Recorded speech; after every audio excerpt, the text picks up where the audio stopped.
In the early 1900s, the shipping industry shifted its focus from simple transport to luxury. Ships evolved into floating palaces.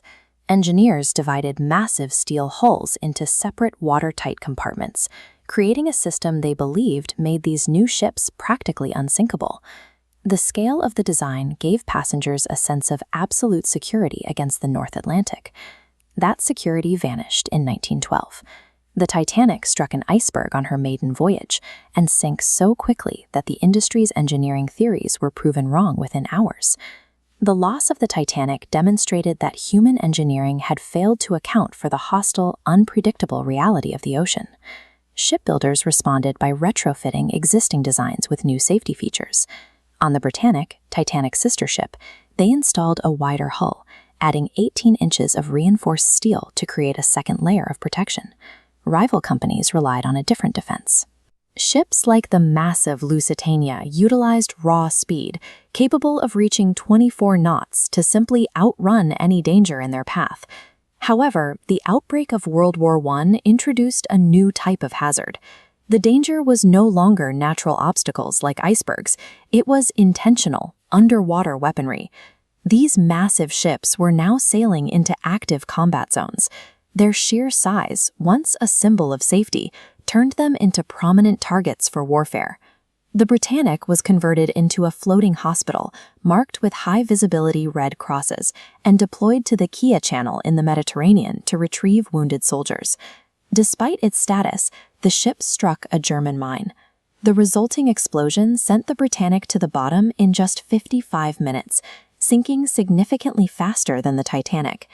Historians struggled for a century to explain why a ship with upgraded safety features failed rapidly. The answer finally emerged through the use of high-resolution deep-sea mapping.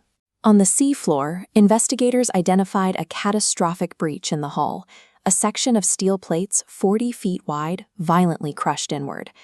This diagram shows the fatal impact of that breach. The explosion was so large that it bypassed the Britannic's watertight bulkheads entirely, flooding 3 separate boiler rooms simultaneously and making a recovery impossible.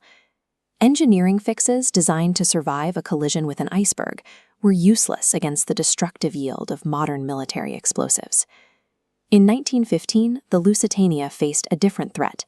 A German U-boat intercepted the liner off the coast of Ireland while carrying nearly 2,000 people. The submarine fired a single torpedo, striking the ship just below the waterline.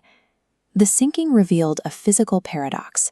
The Lusitania's primary defense, its 24-knot cruising speed, became the very factor that ensured its destruction. The ship's forward momentum worked against the hull. Its velocity acted like a massive scoop, forcing seawater into the breach with extreme pressure.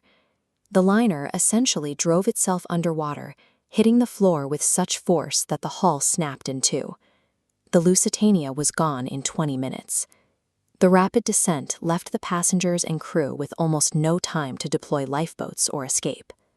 Relying on speed to outrun danger meant that a single localized strike resulted in a total structural failure of the entire vessel. These giants now rest in the dark abyss, slowly collapsing under the ocean's pressure, entangled in discarded fishing nets. Understanding their final moments required the work of explorers like Robert Ballard, who developed the deep-sea submersible technology needed to find and study these wreck sites. Modern expeditions have turned these deep-water graves into forensic laboratories.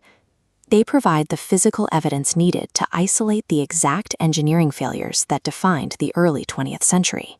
The speed of these 3 sinkings forced a global regulatory response. The data from these disasters proved that existing maritime safety protocols were insufficient.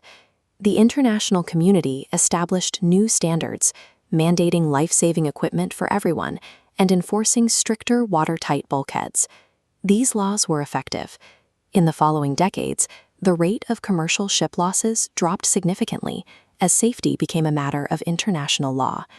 The era of the unsinkable giants was born from hubris. Their violent ends stripped away our illusion of control and replaced it with a permanent respect for the deadly power of the ocean.